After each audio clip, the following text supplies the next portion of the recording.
Just talk. Yeah, tell the story. What happened? Where do I start? Oh, we're recording. I'm like...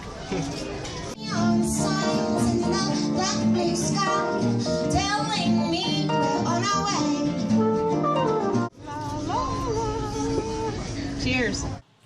I started off working part-time at Lowe's, and my dad said, "You can't make it off of part-time at Lowe's." And I said, "I know, I'm trying to get a full-time job. I'm watching my children and doing this job because nobody else can watch them."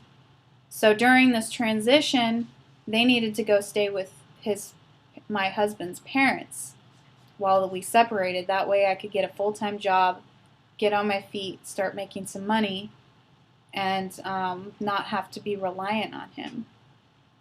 I had no other option. So my dad said, "You can't do it. You have to stay in the marriage. You can't get out of it. There's no way."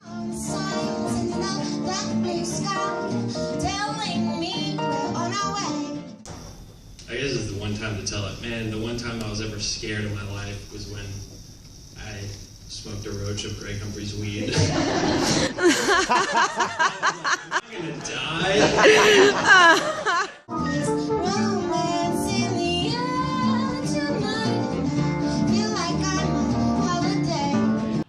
And I said, "Watch me." And he said, "What are you going to do?" And I said, "I'm going to get into real estate."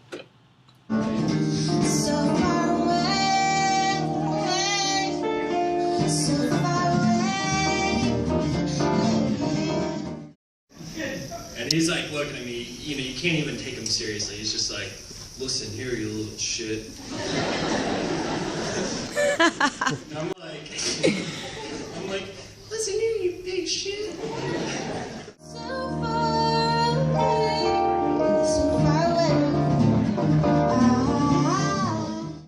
Next thing I knew, I was working for full-time for a sales company.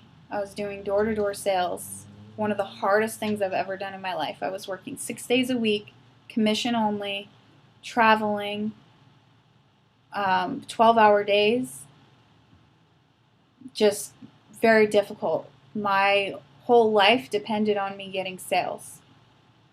I found a rent-a-room for $350 a month, and I worked my butt off.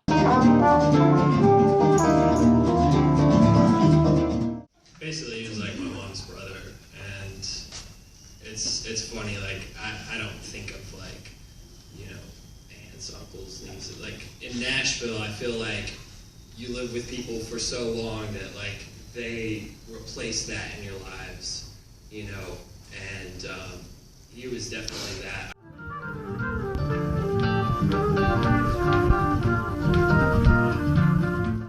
So I found a job to get me out of the door-to-door sales company, and that was in real estate. Just as I had originally told my dad, I said, "I'm going to get into real estate." So I found a job as a personal assistant for one of the top real estate agents in Atlanta.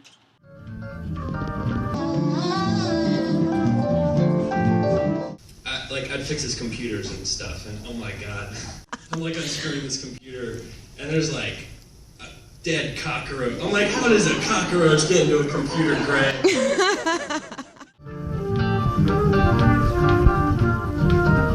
Working for this lady was really a dream come true. She would cook me breakfast in the morning. I got to host caravans. It was just a really fun, exciting job.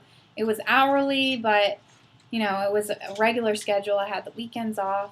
Was just really looking for a transition and a direction in my life. I wanted my children back. I didn't know really what I was doing, where I was going. I just kept trying to be independent the best that I could. You know, and that's like the kind of stuff that Greg, you know, would be there for. Is like, he's the guy that like shows you that kind of thing. You never let go of your dreams. And I found this quote, and I sent it to my mom, but I feel like it applies. It's from Kevin Costner. It says, "I made an analogy once of a plane going down and people jettisoning all the weight to keep the plane up. I think one of the first things to go as people's lives start going down is their dreams. Dreams should be the last thing to go. Dreams are things you go down with. If you're left clinging to a piece of driftwood in the middle of the ocean, I put it on the word dreams.